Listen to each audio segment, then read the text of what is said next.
All right, so we are live with a colleague and classmate. Geez, long time ago, but this is another edition of The Less Stress Life, where we teach exhausted and burnt out adults the truth about fatigue so they can get their health back quickly. And today we're going to be interviewing each other. Dr. Anthony Rakovic and myself are on the call to discuss all things stress and the impact it places on your body. So, man, when was the last time? I mean, when was the last time we would have seen each other, in person? I mean, we're talking a long time ago, right? Graduation about 1,000 years ago, back in 405. Yeah. Well, no, not even 2001. So You it's did? before that. Gosh. Yes. I keep messing up dates. 2001, you graduated? Wow. Yeah. Like 20 years. Yeah. Well, did you do some schooling afterwards or 405? I went right to practice. I started in practice, private practice as an associate for 2 years, right next to me in Rancho Cucamonga, California. And then I bought in this practice 2 years, about 2.5 years after that. So I started here. That's what it was. In this practice I'm in now since 2005, I've been here. Cool. So, I mean, I think we're going to have a lot of interesting viewpoints on what makes someone healthy and share some of our own health challenges, because we both have had some health challenges. Oh, yeah. But ultimately, I guess we can start, in terms of stress. So, you work on the physical component in practice, but you work on so much more than that. But why don't we just talk about, because I think it's important, as a chiropractic physicians, we look at the human body. So for someone who's listening, who may not have ever been to a chiropractor or doesn't understand the role of stress on the body, I guess start from there, Tony, and see what the viewers need to understand about the impact of stress on the body. And if they're not moving the needle in terms of their fatigue and their energy and everything that comes with it, and they haven't looked at the physical component, why on earth would they even want to? I mean, what does that have to do with anything? And my biggest thing with stress is everyone's stress is different, right? Right, Dr. Rosen? A lot of it is some people may work at home, some people may work in the field, physical work, mental work, long hours, having kids at home, the stress of life. And my thing is, what's your stress level and where can your body handle that stress level? And what can we do as chiropractors, as just natural healers, for one, and people that know things and have done enough research and done, as you have, working on the internal body too. How do we make the body handle that stress level to make that comparable to a healthy body? Because everyone's body is different. And I go back to Dr. Chestnut, his book, if I did a couple things after school, like you had mentioned, who graduated in 2001, a lot of it was do my own reading and do my own research for one. Also, how do I help people? Yes, with chiropractic, but also understand what stress is coming from and how the actually body heals.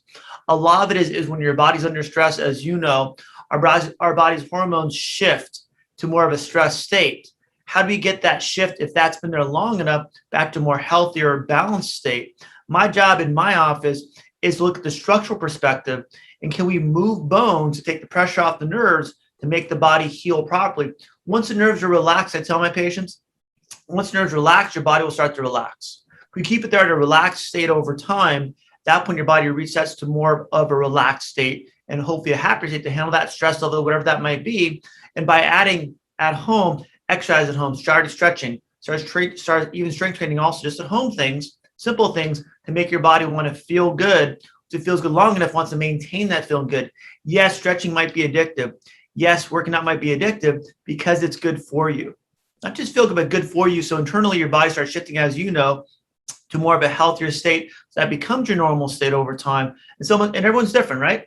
Someone had a chronic problem I've had someone come in here for a problem with their back and neck for 10 years. 10 years. And it took them probably about 6 months to feel good and maintain a good routine with them. So that when their routine maintains their health. Someone's had pain yesterday, that may help them a couple days. So everyone's different. My office is more built into whatever you're coming in with, how to deal with that today, and long-term change your body so that healthier state of your internal body helps deal with your external stressors of your life. That's my soapbox. That's what I do every day. Oh, I mean, listen, there's a lot of wisdom behind there, right? I mean, that's what they talk about as practice, right, Dr. Tony, in terms of you get the technical skill and the board certification, but when you get into practice, that's where you tend to gravitate to what works and what you're seeing. And obviously in today's day and age, with things being so much more stressful than they ever were, everyone is impacted differently from stressors, but that you can understand that, hey, when you're stressed out, if you do a little bit of biofeedback and you squeeze your muscles, that's what happens. I remember in undergrad in Canada, growing up in the freezing cold, I took a Tai Chi class, and it was actually required, believe it or not. Otherwise, I probably wouldn't have taken it. But they said, like, squeeze your shoulders all the way up to your ears as hard as you can and keep holding. And I remember thinking, like, I kind of already walking around like that already, And then I remember thinking, like, okay, now let go. And when you let go, you actually had to, like, try to let go, right? And that's telling you something. So before I tell you my shift, one of the major shifts in practice in terms of, do you remember, I'll tell you a pivotal moment, what changed me in terms of the direction I went through. But is there anything that specifically spoke to you in your practice that shifted for you to not just be analyze the structural component, but understanding all of the layers to health? And we can get into those, and as we talk to each other and interview each other. But was there any particular shifts that you had, or moments in practice that made you realize, hey, this goes deeper than just realigning position of bones, so to speak? A lot of it was for me, okay, if I take someone in my office and help them feel better, what are you gonna do outside my office? So at that point, their life becomes an easier life for them. What tools can I give them? Maybe stretches, exercises, attitude, whatever it might be, things that I would do to make myself, my life healthier. Why not give that to my patients also? It's not that hard to do, but can you guide them? Maybe visual videos of how to exercise, how to do things at home, things we can do in the room with them too, real quickly. Also, I'm not a physical therapist. I'm not going to spend 20 minutes with a patient because that would bore me. But can I spend 5 minutes with a patient to make them understand the importance of exercises, what to start doing at home, and build that routine with them? So at that point, I'm not only their chiropractor, but also their coach or health coach per se, to make their life easier by doing these things, these stretches, exercises, so their stressors in their life become less stressful. And because I try to be a healthy person myself, exercise every day, work out, hike, eat okay. At that point, why not give someone else the same tools that I've had to learn myself from my old age at 40, 47, my old wisdom. At that point, give that knowledge to other people that may not know that stuff. A lot of people, as you know, Dr. Rosen, they don't know how to exercise. They don't know how to stretch. They may go to a YouTuber or YouTube a video that hurts them. They may go to the gym and work with a trainer that's been trained, maybe a high school trainer, at that point, high school athlete, and get hurt at the gym, so they stop working out. They may try a diet that doesn't work for them. At that point, they may stop dieting. So now they've lost all hope in their social media. So they come to us looking for help, from a professional help. We want to help them overall. They come with back pain for me and go, okay, how do you get rid of this? But how do your whole life get better? The same process. Yeah, I think it's interesting. There's a lot of things that you said there that I always like to call people out on, and I'm not calling you out, but in terms of identifying the integrity of practicing what you preach. Like, nothing worse to me than especially a doctor that's unhealthy, a financial planner that's poor, a teacher that is uneducated. If you're selling a specific service or product, to lack integrity is to not have and own what you teach, right? And I think we learn that in practice for sure. That's the first thing. And then understand. If you work in your community and you want to be part of your community, you want to have a reputation in your community, you think that's important to you, why not live what you preach, like you had mentioned, and have a personal and professional good reputation? Because you do what you said, you practice what you preach, you do what you do. Yeah. If you sell vitamins, you take the vitamins. I get adjusted at least once a week. I get adjusted because I know it's good for me, because I tell my patients to do it too. Yeah, well, I mean, that's what integrity is. It's like saying what you are, practicing what you preach, however you want to say it. For me, it was a changing experience. I mean, I had a major spinal injury. I remember, actually, the reason I became a chiropractor was because I was watching like a Flex magazine. My favorite bodybuilder was this guy named Vince Taylor, and he was doing these bent over rows. And I remember at that time, like, I just graduated from exercise physiology, and it was like someone shot me out of the sky like I was a duck, and it was like crazy pain. So then we went through chiropractic college. And then when I graduated, I again injured my spine. So I had the DRX unit, and it was awesome. DRX is the spinal decompression, in case people don't know what it is. And it takes up to half your body weight off in pounds. And that takes the pressure off the disc. And ultimately, I helped myself with that. But Tony, some people were getting better. You know this. Some people get better with the exact same therapy. And even though everybody's different, or every body is different, what is the defining factors that would make someone get better from the exact same procedure?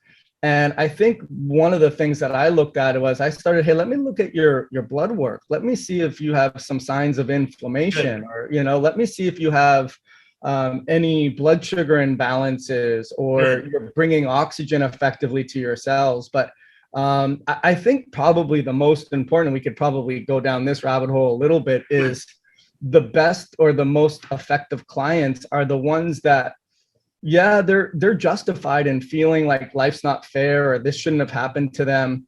But you can't wallow in that forever. You just got to turn the chapter or turn the page and move on. And that comes down to really your mindset. So maybe talk a little bit of what your experiences are with that, and yourself and your clients and the most successful people you see. Because that was the difference for me, is like, okay, it's not like just a McDonald's franchise where I can cook fries in Belarus or in Istanbul or in Boca Raton and just press a button and it's all systematic. It's going to be made the way it is.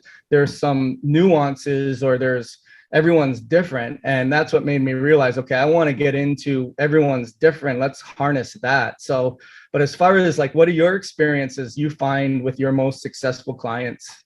Mine is whether they're open to changing their lifestyle and feeling uncomfortable.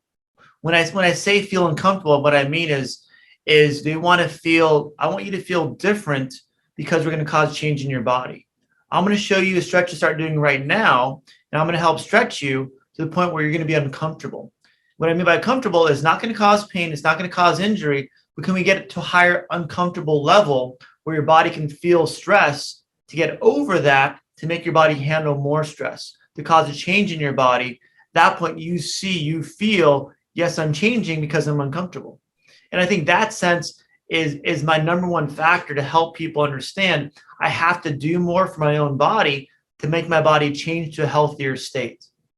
If I want to change, again, everyone's different. Some people go, well, I have this excuse, I have this reason I can't do this. I'm like, cool, fine, that's great, not a problem. I'll see you for your back and neck pain. But if you want to change your life to where you want to be happier, you want to be more relaxed and feel from a physical sense of a healthier state, it's going to take you doing the work of stretching, of strength training, of doing things, even cardio too, or building endurance, because you're not doing that with your work when you're sitting at a desk 8 hours a day. As we know, Dr. Rosen, our body requires motion to stay healthy. And the motion helps not only our body physically, but also our mind to de-stress and relax. And affects, as we're going to talk about in a few minutes, how it affects adrenals and how it affects the overall hormones of the body too. We need the motion. If we don't have the motion with the work we do, if we're not all yoga instructors or trainers or things like that all day long, at that point, how do we get that motion in our bodies enough to negate that stress of our daily stressors, and that point make our body healthier, so it becomes more of our normal state, our normal routine. So at that point, it becomes a habit we do every day. Only I tell patients, only do your exercise on the days that end with Y. Only those days. Right. So at that point they go, well, what? I'm like, yes, that means every day. I understand. Yes, you get it. But once they feel like, hey, actually it feels better. It feels like my body's doing better. Oh, why is that? And I get in a rabbit hole of them saying it's because I'm doing my stretches now. I'm doing them every day. No matter how good I feel, but because I'm doing them, I'm seeing the result. So hope that answers the question. But my biggest thing is, how do we get uncomfortable over time to get our body healthy and realize that being uncomfortable, it causes physical change in our body, it can handle more stress, then from there, stay in a healthier state. Yeah, I mean, it's a fundamental principle too, in terms of stress is uncomfortable, right? Yeah. Change is uncomfortable, and that's the way our body has been engineered to adapt. If we're, just take the metaphor of exercise, progressive overload, right? Mm-hmm. So you have the specific adaptation to impose demands. I remember when I just started out as a trainer, and you really want to give someone a great workout, and they can't walk for the next 3 days. That doesn't last very long in terms of well, why isn't Johnny calling me back? Why doesn't he want to work out today? He doesn't want to die. Yeah, you have to just go a little bit more than what your body's capable of doing, but always, right? I mean, so that way you kind of always keep your body on its toes, and things are uncomfortable. We're creatures of habit, and we don't like change per se, but that's what makes us stronger and more resilient from a stress point of view and from a change point of view, right? Yep. And I think by having, like yourself, having a coach and having someone on your side to help you get through, hey, is this good pain or is this bad pain? Hey, should I feel this or should I not feel this? Is something I should do more of or not do more of?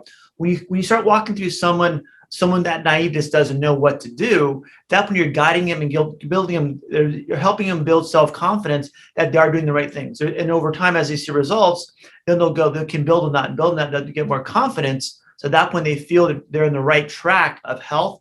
And then they start taking on their own, hey, what else can I do? Can I change my diet? Can I change how much I watch TV? Can I change what time I go to bed? It kind of, as you know, it domino affects other things in their life. So the overall body, they want that happy feeling all the time. They want to feel like their body's doing, what else can I do? Should I take more vitamins? Should I do this? And I tell them, here's what I would do. It's always up to you, but this is what I would, this is what I do in my own life to make myself feel better, happier, inside, outside for a long term. And at that point, they go, okay, that makes sense to me. And my biggest patience is, the results of my patients seeing, they leave, if they go back to work, or I don't see them very often, they're happy. They know what to do to keep themselves healthy, and they have a routine now so they can keep that routine going all the time. Yeah, and I like your approach too, in terms of when the student is ready, the teacher will appear, right? So if they're coming to see you and they just think that they lifted something and they threw their back out, quote unquote, and they just want to get out of pain, that's fine. You're not selling them something they don't necessarily want. You deliver that service. And I think once you establish that know, like, and trust factor, now you have the ability to, is it frustrating for you? I mean, in terms of now, when I work with clients, I don't work with clients that I'm not going to work harder than they are. I've done that in the past. Right. Yeah. And ultimately, those patients are usually draining more than anything else. They're like, they just don't want to do the work. You know, right. I go, hey, look, I said, I always tell them, my back feels great. My neck feels great. I don't have any problems. If I have problems, I know how to take care of them. Do you want my help or not want my help? And they go, I just want to get adjusted. Perfect. Fantastic. Right. And the problem is that problem will come back again, and I'll be here. Unless I'm retired or dead, I'll be there to see them again. And they come in again and go like, man, it's still there. Yeah, that's what we talked about. It's going to be there. Well, there's an education process, that's for sure, right? Well, it also is a point where they have to realize, I want to take care of it. I'm not going to Jedi mind trick to want to come in, but are they at the point where they feel, hey, I take care of it now, if not, it's going to get worse. Right. And as you know, us guys are more primitive than women are. Women are more they're more intelligent to understand, long-term better take care of this. Guy's like, I'll be okay. All I need is crutches. If I have crutches, I'll be able to make it to work today. So, okay, that's fine. I can let me know when you're ready. So I'm going to be here no matter what. I just think long-term. Everyone's going to have a back or neck problem here and there. And even if it's come in for a visit or two visits here and there, a lot of it is, can you learn enough to get your body to a little healthier state over time? When you're ready, again, it's not up to me, it's up to you to get your health. So at that point, you don't have an injury where you need surgery, where you're stuck in a nursing home watching bad daytime TV, waiting for bedpan to be changed out. Now, like Judge Judy looks phenomenal. She looks great to watch, right? But how many episodes can you actually do? I don't know. Yeah. Well, listen, I mean, it's an important sales and marketing message in terms of, we don't buy prevention, right? Unfortunately, no. Right? We buy, put the fire out now. But ultimately, I think when that education process comes around, we realize it's taken time to get there. It's going to take time. I don't have any magic wands, and I'm not a Jedi mind control ninja. But I'm willing to teach you. And that's the thing too. I mean, like, we spent a lot of money and investments on understanding this and learning how your body works. You were talking just a little bit before we got on, which I didn't know happened. And if you don't want to share, that's fine. In terms of your own health challenge, I'll tell you about a health challenge I don't even maybe know, that I had when we were going through chiropractic college. But as far as your own health, I think it's a good metaphor in terms of you have to always make sure that you understand your challenges, but at the same time, you're not doing too little or too much. It's very important to be in that Cinderella or Goldilocks zone. So maybe speak to a little bit of that and how that changed and my thing is, I had a heart attack about 2.5 years ago. Congenital issue. I didn't know it was going to happen. I was surprised, so it was a good birthday present for me, I guess. I don't know, but allowed me to, okay, I have a congenital issue. I don't have a left circumflex left circumflex artery. Didn't know that till it was on the table, till they opened me up, but they went femoral artery through my hip and unclogged my right coronary, which is the only thing I have, and put 2 stents in. And it was a surprise because it was actually pretty ironic in the sense where that was a Friday. That Wednesday, I had my best squat and my best deadlift 2 days before. Wow. 2 days before. So it was amazing that even though I was physically fit, this ticker was telling me I have other problems. Then again, my wife had mentioned, hey, you're having heartburn the last couple of weeks. We could get checked out, right? I'm like, it's heartburn. You'll be fine, right? Go to Vegas on a quick vacation. And I think it was a 30-ounce steak, and that might have been the Whopper. That might have been it. But I don't know. But I got really lucky that I was in Vegas, because Vegas I think they have at least one heart attack every couple of days. It's known there, and they're very known for taking care of it right away. So I was in and out. I had basically 10% heart damage. That was it. But because I was healthy, I had a very, very fast recovery, which can be deceiving that you don't have a problem. So what I want to make sure is that even though the doctor said, hey, if you weren't healthy, you would have had this heart attack 10 years ago, the problem is when I started doing research on heart attacks, and I actually found a podcast called Heart Attack at 45, which I was at 45. I'm like, this guy's me, right? A lot of it is what's your mindset afterwards. Now, what do you do? Now that you know you have a concern, maybe a back problem, a heart problem, or adrenal problem, or where your body doesn't feel good. Now, how do you take my knowledge I have already, and now that way to work and study, and now put that knowledge into understanding how heart attacks work, how recovery works, where to get the right care, how your insurance works, what I ask the doctors, what can I do, what can I not do. And again, it's always a trial and error. But when you ask the right questions, when you can do enough research, when you have enough information, that point you have the building blocks to actually go, okay, now I've had this event, again, maybe a heart attack I've had, someone has chronic back problem or neck problem or fatigue issues too. Now, how do I find the right people, the right information to give me the right information I need, understand what it is, and how to heal properly? I was probably back at work within 2 weeks, which is probably early because I was pretty tired. The medications they gave me, they would bring my heart rate, allow my heart rate to go about here. Once I hit here, it would drop me. It would drop me for basically half a day or so. So I had to learn, okay, how much can I push myself without hitting that limit? Because medication, we're trying to let the stents heal in my body without overdoing it. At that point, give myself a break, go back into it. So a lot of it is learning how the body works. And the biggest one, when someone recovers from a heart attack too quickly, the problem is they have a second one right away because they don't change their lifestyle. So understanding what that meant, and it's not always easy. At that point, I understood certain foods were high cholesterol, certain foods are not. How do we make those certain foods that are not high cholesterol part of my diet, so now my body can be more healthy long-term, not just today, not just tomorrow, but the next 10, 20 years. Even though doctors, I have good life insurance, I have great life insurance, I don't want to use it. So how do we make our body healthy enough so long-term we can do things we want to do, stay healthy, and not have events like that happen to you, hopefully never, but over time, learn how to recover and maintain that healthier state no matter how good or bad you feel.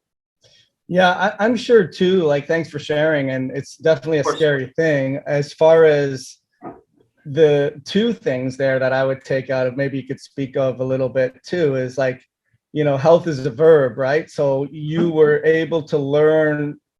It really frustrates me, like, knock on wood, when someone gets diagnosed with cancer and they go the traditional route, which it can be effective, they don't have a chance to take a step back, take a breath of air and really assess the terrain and figure out what their next steps were, which sounds like you really had the opportunity to, even if it is an acute type of presentation, you still need to do the research of, okay, what does this mean? How's it impacting me? What are my different options? What's my best option? What's my next best option? But after that, it's that verb of being able to decide, okay, like now these are what I have to do. I have to modify my diet in this way, even though I was relatively healthy. I have to be able to do activity, but change things up.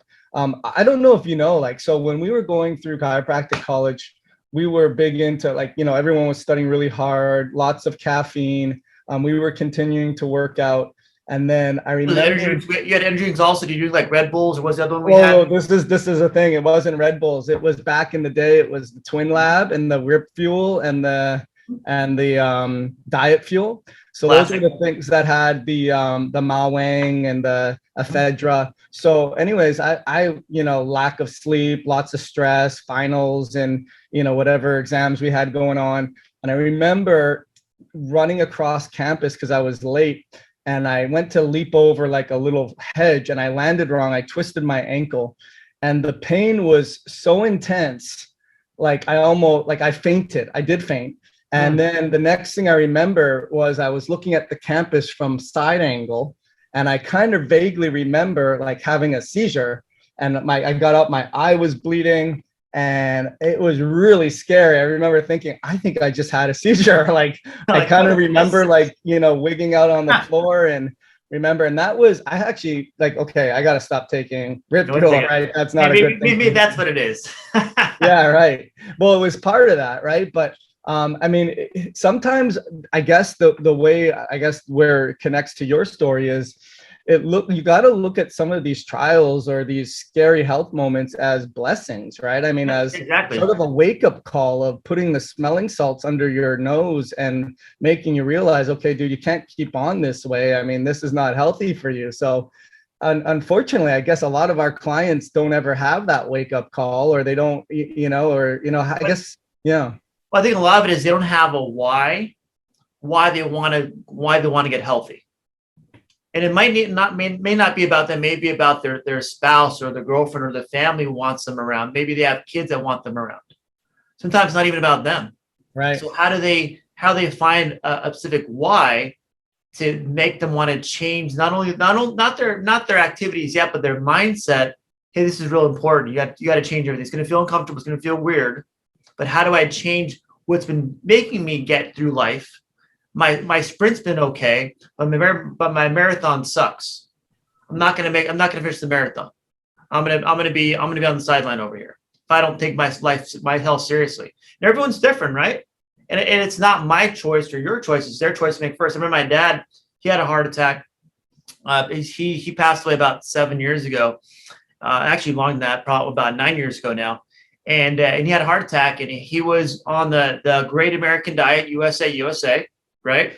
He was hot dog, hamburger, bacon in the morning, glass of wine or a beer for lunch, glass of wine, beer for lunch. And me and my cousin Ron, who's actually in Orlando, and he's an ER doctor. And we both told him, hey, look, either change your lifestyle or make peace with God. And he had an aneurysm. A year later, he passed away. But he decided he wasn't strong enough. Why? Because he was retired. He had other issues going on too, to keep him on a certain diet. Even after he had quadruple heart surgery, quadruple bypass, he's still, within 3 months, he was still back to his normal lifestyle. And it's always up to the person, that patient.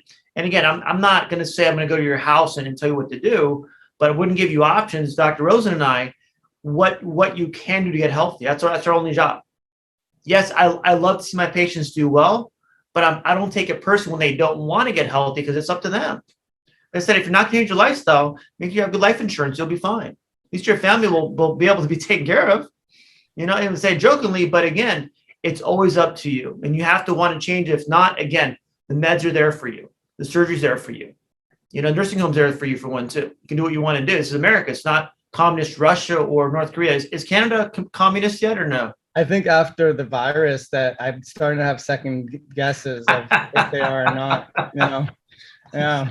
That's the thing, is that we all have our choices, but when you understand what your choices are, then Okay, how do I now learn how to recover or deal with the consequences if I'm not going to recover? You know, my dad had a double PhD. He was the smartest guy I know, and you can't tell him what to do. He has to decide what he, but realize at that generation, he would be in his 70s now. They were told into a doctor, hey, I have a little heart problem, but having a beer and hot every day is fine. What's wrong with that? Doctors didn't, I don't say they didn't know. They didn't know the effect on someone's lifestyle by doing the all-American diet. Yeah, I mean, there's a lot of wisdom in what we're talking about there in terms of you do have to have your why. I mean, you really do. Yeah. Listen, it'd be great if I can plant a beanstalk in the morning and wake up and there's a pot of gold at the end of the rainbow. But just at the end of the day, it's cold, hard reality. And that's like nothing that's worth working for is easy, right? I mean, at the end of the day, I think people don't get it. Maybe too, you see this as well. I do think it's generational. Like I have a Facebook Live tomorrow. It's going to be talking about the necessity of weight training. It doesn't have to be in the gym, but you have to do resistance work. Yes. You know, I've seen friends of mine that just do yoga and they're like that skinny fat where there's no muscle tone and or they're exercising, they're doing walking, but there's no resistance. I mean, listen, if I say like if the pharmaceutical companies could put the claims on their medication like exercise and weight training has been able to proven through double, you know, blinded research journals in the PubMed, the actual, you know, peer-reviewed journals, they'd be screaming from the rooftops, like, do this every day, right? I mean, it's amazing. But what I was going to say is that I don't think people know or have never felt how good it feels to feel good, you know? And sometimes they may have in the past, but they've been so focused on their priority of maybe, say, starting a new job 5 years ago, make sure that job went well. They start having kids, and all of a sudden their part is their kids. So now their whole life has revolved around this. Now these things have gone well. Now how to take care of this? Because right now I've done well here, but now I'm stuck here. Now I can't get to the next level, or now I'm starting to get worse. My health's getting worse. My doctor says I have to go on meds. Or I have to do this. My doctor says if I don't take these meds, I'm going to probably die soon, or I need this surgery. At that point, they're coming, okay, now what do I do? They're coming almost in desperation. And sometimes in denial, they even have a problem. What's the number one thing why guys don't go to the doctor? They're afraid. They're afraid. They're afraid to know what they have. Yeah.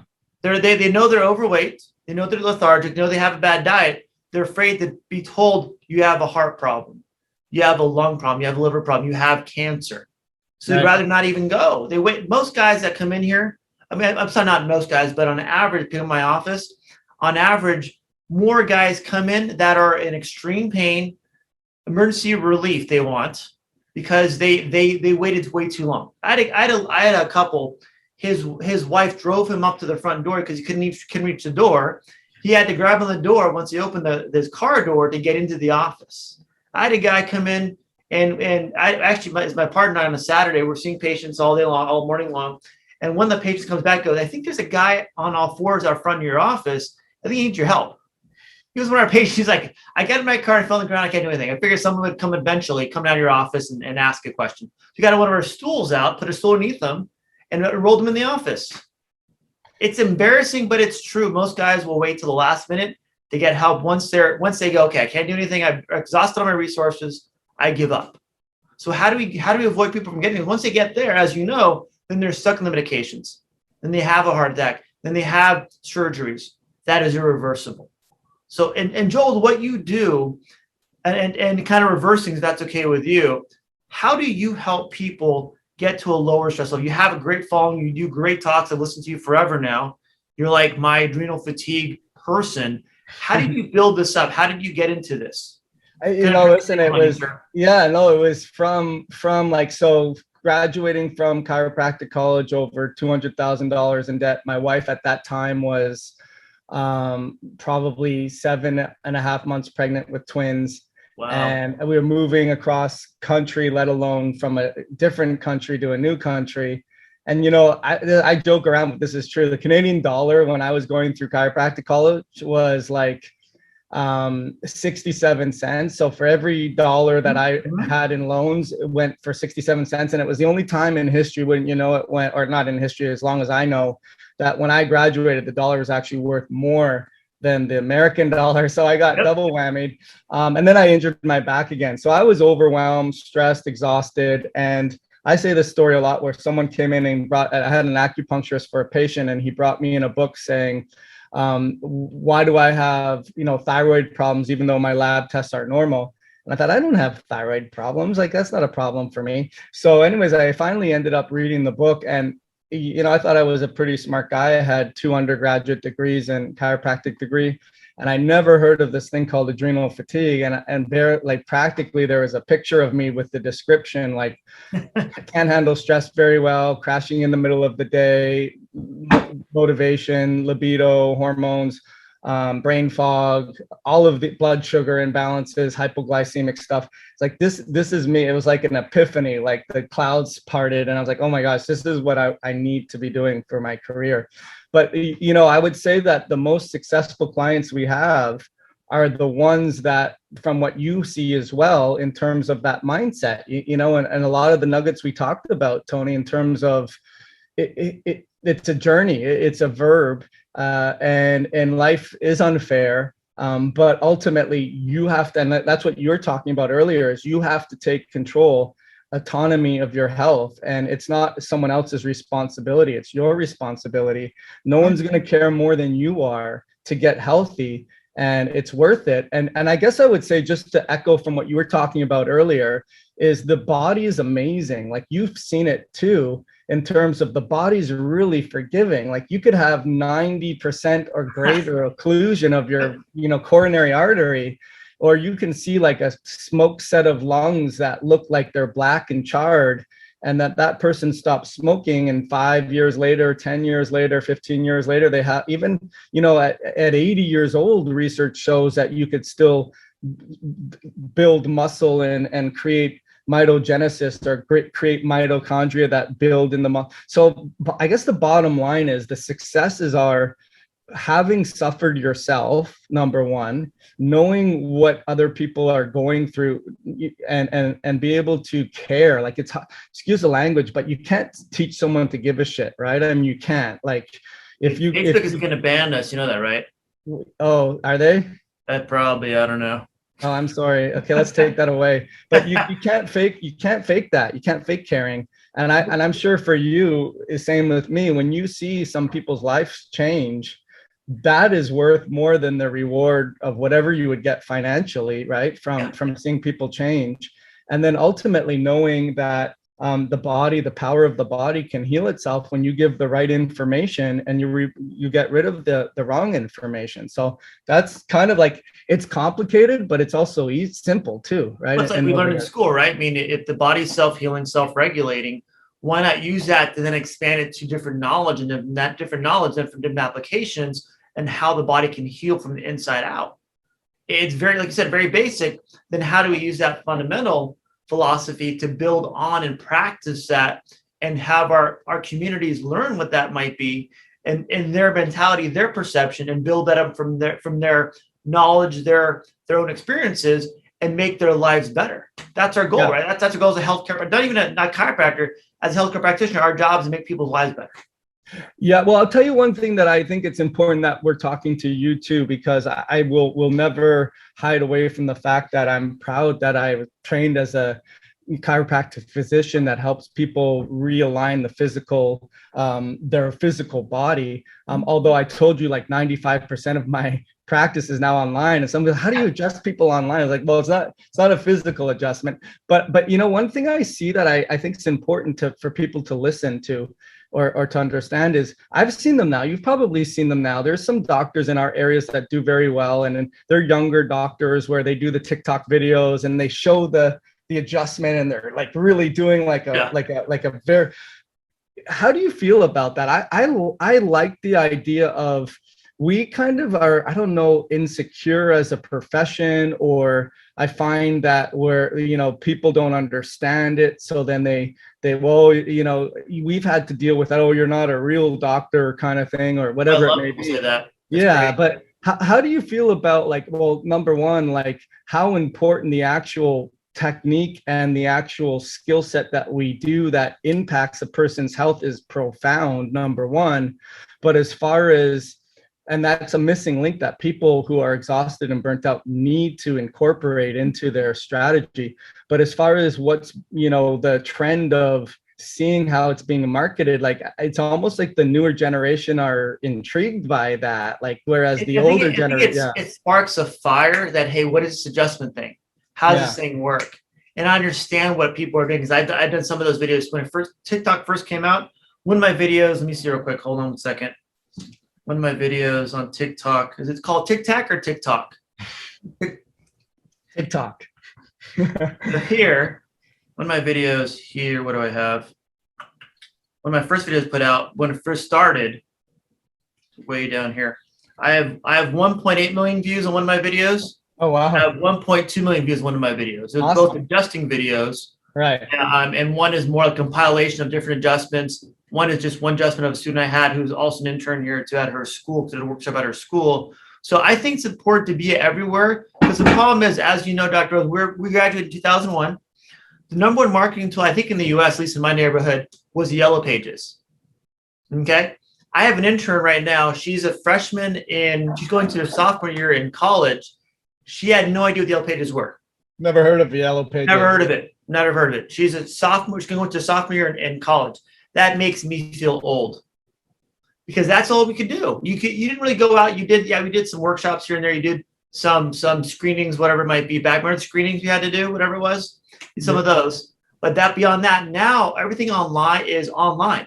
So when you turn on your phone, turn this thing on, how are we going to market how are we going to not only market, how are we going to educate our community of what chiropractors do, of what healthcare practitioners should be doing for our patients, our clients, through doing these videos, through doing podcasting, through putting stuff on YouTube, Instagram, I call it Instabook, Facegram, all that stuff too. How do we put it all there? At that point, people can see it when they're ready, right? I had someone who's really weird. I had someone come in about 3 years ago. So it's funny. I wasn't even looking up chiropractic. I was just talking to my friend on my phone while I was scrolling through my phone, and all of a sudden your ad came up. I was just talking on my phone, and I was on Facebook. And it's listening to us for sure. Yeah. So I was like, I said, that is pretty freaky. I don't know how to work either. But can we put stuff out there that markets what we do in a professional way? And yes, sometimes it will be extreme. We have to be sometimes, I want to say dramatic, but get that flair in there, because that's what sometimes different platforms, right? If you're on Facebook, on LinkedIn, on YouTube, you'll be more professional, more of, okay, this is what we do, blah, blah. On TikTok, on what's it called? Even like Clubhouse, on other ones too, on Instagram Reels, you may want to make more movement, more not dramatic, but more exciting, if there's a way to say that. And at that point, that may have them go to your video. Hey, what's this about? How does this work? How does it help low back pain? I have one thing I said on one of my TikTok and Instagram Reels. I go, you have back pain, bro? Go see a chiro. So that's something where it feeds that over and over again. And because TikTok can't enunciate properly, so it says churro instead of chiro. Right. I don't sell churros. I like churros. They're pretty good. They're kind of greasy, but they're good. But if people understand what that means, and I put also hashtag chiropractic works. So my thing is, we've grown our practice here since 2016. We've doubled our number of new patients a month, between 6 to 8 new patients a month, just from putting social media out there even more. How do we help? And my biggest thing, as you know, Dr. Rosen, how do you help our community? That's the biggest thing, right? How do you help our community understand what chiropractic does, how we help people naturally get healthy by educating them first and then treating them if need be. You mentioned the adjustment also. I think the adjustment is very important, but it has to be done properly also. I know a lot of doctors, that are not very efficient at it. I have people come in here because they get an adjustment and they've been told what it is, how it works, and how it's going to help them. They said, come lie down, let me adjust you, make sure you hear the crack. And they ask, okay, you heard the crack? Okay, get out of here, that's going to help you. They go, well, how? Was that or they're not efficient enough with their adjustment. They don't even get the pop. They go, well, didn't get it today, I'll see you tomorrow. How's that work? So unless you explain to someone in a professional manner what you're doing, how you're doing, how it's going to help them to benefit them, you're giving them a disservice. I spend with my new patients anywhere from 15 to 45 minutes with them, even last year between half an hour and 45 minutes with them. So the first day they understand what we're going to do for their treatment, for their life, help them improve that over time. And what you do also too, how do you normally, Dr. Rosen, how do you normally go about a new client, a new member of your practice? Well, it depends. I mean, so I have sort of a vetting. I have like a 45-minute, let's get to the truth of what's not working with your health. They typically have to watch an educated video to understand why and what, like you just said. And then ultimately I do tell them, hey, look, I want to figure out, where are you now? How's it impacting you? What have you tried? What's missing? What's the cost? Oops, sorry. You're good. No. Yeah. What's the impact or cost or financial stake, which most of the time you can't put a dollar value on not being able to walk with your grandkids or whatever. But ultimately, how is this impacting you? And then I let them know, okay, what would it be like if you didn't have this? And let's talk about that. Let's get in, let's figure out what that would look like. Because I think that's important for expectations. Like, I don't have a magic wand, but at the same time, you've forgotten what it is that you want. You know what it is you don't want, right? You don't want pain, you don't want stress, you don't want exhaustion, but what is it that you want? And let's quantify that. And then let's figure out how to reverse engineer that. So I explained to them, like, even if we don't get started, you'll have a value of the call, like, but I want you to not be kicking tires. I want you to be sincere and serious about what we're doing. So I do a call like that. And then ultimately, if they have the three qualities I look for like, A, they have to be decisive. Like, I'm not going to care more than they are, right? I mean, at the end of the day, that's what got me burnt out and stressed in the first place. They have to be coachable. Like, you don't want someone that's going to just pick and choose what you recommend. You want them to be, if you're an athlete, your coach tells you what to do, but you also give him feedback or her feedback. So it's a good relationship that way. And then the last one, unfortunately, or fortunately, whatever way you want to look at it, is resourcefulness. I mean, not just in terms of finances and investing in your health, but in terms of what you're going to do, energy wise, lifestyle changes, being able to put effort into, because that return of investment is not even comparable to what the life hack or the life experience you're going to get out of that, in terms of what this brings to you. So I do mostly that, but I think also to the golden rule of educating people with no intention whatsoever. I mean, obviously it builds my practice, but the more I can educate people and empower people to get their health back, and then the universe, you can't outgive the universe. I guess that's the thing. Back to you though, I wanted to ask you a question. I think, our new generation is so attention deficit, right? I mean, they have so many stimuli that's stimulating them. And that's why you have these little quick videos on TikTok and so forth.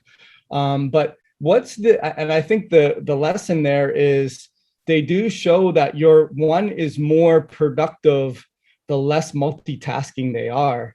And you in terms of getting something done and then crossing it off your list and then getting that next thing done, and not overwhelming yourself with 25 different windows open. And then on the way to search something else, you got sidetracked and now you're opening up another window and so forth. But speak to what that means from our language, from a person who will hold an adjustment, and what you're seeing in 2021 versus maybe when you saw it in 2002, why we don't see that same response, because of maybe what I just said, like how wide they're spreading themselves and not having a lot of bandwidth. Yeah. I think they're being wide when they spread themselves, but they also realize too, because I deal with a lot of them a lot in my office, having interns to the same age, is they want to go wide, but they also realize they have better filters too. So their filters are able to filter out good information, bad information, stuff they want to see, stuff they don't want to see. So even though they're on there, they may not see everything. If I go on TikTok or Instagram Reels for the first time, I may scroll through everything and like everything, but they're only liking certain things. At that point, they're only seeing what they want to see. They may only see this a couple days a week, but they realize it's going to come back next week. They realize they may need, because of this, they may need to not shut stuff down, but minimize their, if you want to call it phone time or text time, and it really is not even text, just phone time in general, by doing it while doing something else. So they realize, even though we think as society, they're the tech generation, they're the phone generation, it's everybody. But it's how do we make that, they've learned how to make it less stressful for them by not being so focused on all the time. That's part of their, if you want to call it, how they've grown up, how they've developed. So they have these natural filters that we may not see because we're older, that because they've grown up this way, that's what they use all the time. We remember we use paper and pen, right? Went to college, went to school. They don't need that anymore. They go to school with a Google Chrome a laptop now. They come home to a laptop. They're doing more of this typing, or even just putting stuff in the phone or using it on one finger, than we were with a pen and pencil the whole time. So we're not going to get carpal tunnel. We'll probably get carpal tunnel more than they will. But how do we whatever they're doing, how do we get them, and my sense is, because I have interns in my office, how to get back to the basics too of showing that they care. So by looking someone in the eye, talking to them face to face. When they're talking to you, put the phone down, or at least minimize it over here. So seeing them and talking to them, and even going to make sure you have good eye contact. So I train my interns in my office on make sure they have these qualities. I don't care if you use the phone, that's fine, but how you use it for the right things. I'll have them come in here, and when I'm not seeing patients with them, I'll watch a video that I've done before with students. So I want them to learn the way they want to learn, the way they want to learn, maybe on the phone or computer, but now let's take the information, focus on what they should learn versus just entertainment all the time. Again, there's a split, right? We had the TV before. We turned the TV on. It was in the background all the time to listen to news, watch a sporting event. We're not sitting there the whole time watching TV. We're doing something else, but at that point it's in the background. They're using the phone as their background. So I have the perception of, I sympathize with them because they're kind of told that that's what they do. Yes, but it's the background from, it's not with them all the way. It's definitely, there's a lot of good points of what you said. I think the summary is just being present and understanding the technology is there. And you're right. It should evolve. It should evolve into, like, let me just extract the juice of what I need it for. Mm-hmm. And then eliminate the extra stuff. But a lot of the times now we're talking about EMFs and cell phone towers, and unfortunately you can't filter out that, even though you may not be there's a whole other argument there. Yeah. So but let me ask you this, because I got to get running here soon too. So I always like to ask my guests, and maybe you ask me, now that you're the wise sage Tony with the always had great hair, the facial hair, I know it gives it away. Right. What would you tell your younger self that you had to learn the hard way over the years, that would have maybe leapfrogged you in health, knowledge, wisdom, all of the above, that took you some time to figure out? What would you tell yourself? I would just tell myself, be patient.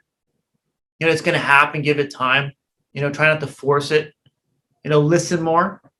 Listen. I had good mentors when I was in practice. I had a mentor. I worked as an associate. I had him actually all the way through chiropractic school. When I bought in this practice, I had a good mentor. Also, he had retired, and then when part of my purchase agreement was he would come back and mentor us also. And don't look at, like you had mentioned earlier, to look at the ROI of what you're doing. Maybe hiring a mentor, maybe hiring a coach, maybe hiring someone for your personal health or in professional health too, to get yourself, your head right, your mind right, your body right, to be efficient with your time. Look, as chiropractors, we don't have to work 40 hours a week. We can work 25, 30 hours a week and be good. But sometimes we'll do too much and try to force it, per se, to make a little bit more change, a little more moolah, but not have the balance with our personal lives. Our health might suffer, our family might suffer. So as chiropractors, as you know, part of as a chiropractor, 5 years after we started, we came into practice, 5 years afterwards, half our class was doing something else. They had a chiropractic degree, right? But why did they do that? They may not have had good mentors. They may not have someone to help coach them through the tough times or learn what they're doing. Because realize, as a chiropractor, guys, we don't have residency. We have a little bit here and there, but there's nothing in a private practice. We have to learn that on our own or pay for it. So don't be afraid to find good mentors, if I'm going to tell myself again, and find more and more and more. I found them through YouTube, through some books also too, and find people outside the industry. Find people that have been successful in their own industry and pick their brains, take them to lunch. Buy them a $10 lunch. If they're older, like if I was an older, younger me looking at me and ask me to lunch, I would probably buy her lunch anyways. So don't worry about the money, more about like you mentioned, the ROI, the pay attention. When you pay attention, how do you get the benefit from that? Like you said, like we had mentioned, you have to be part of the process. You can't sit back and have them spoon feed you, but then then they can help you keep you motivated. And the times are not easy because practices, as you know, they go up and down like the stock market. Can we survive the bad times and do all the good times? Get ready for some more bad times if need be, like we had through COVID for one too. And turn around to you too, Dr. Rosen. How would you tell yourself, the younger self, a few years ago, before moving to the bayou, before leaving even Canada? Who knows? Yeah, that's a good question. I never really thought of it, but what's been so pivotal to me, Tony, has been the mind-body connection in terms of breathing. I mean, in terms of understanding that like this will pass, because I have that mindset of, oh my God, the sky's falling. And I get really anxious and overwhelmed, overstimulated. And if you don't learn to control your breath, and I think that the breath work is really key. But even more importantly than that, which I've kind of always had inherently, is the gratitude of suffering, in terms of when you're having major health challenges, what is good about that? What's good about it is you're still alive, right? I mean, at the end of the day, like we sometimes have our own little pity party. And I think, we would be, it's always worse, right? If I have an initial conversation with someone, I'm always that more see the cup half full versus half empty, because I know how important that is in terms of like, I talk to someone like, how you doing? Oh, I'm doing horrible. And I go, could be worse. Yeah, it could be worse, right? I mean, it could always be worse. So I think that's a really helpful. And then last, most importantly, I guess, would be understanding what it is you do want. Like I've learned, like I do have that sort of ADD tendency and the OCD tendency, anxiety tendencies, which really, from a physiological standpoint, really scrambles up that front part of the brain. And that's where we have planning and reasoning and deductive, not impulsivity. Yeah. And I think like we plan a vacation more than we plan our life, right? And so I think it's really important for someone that is exhausted, stressed out, burnt out to, if you had weak muscles, weak biceps, what would you do for your biceps? You do bicep curls, right?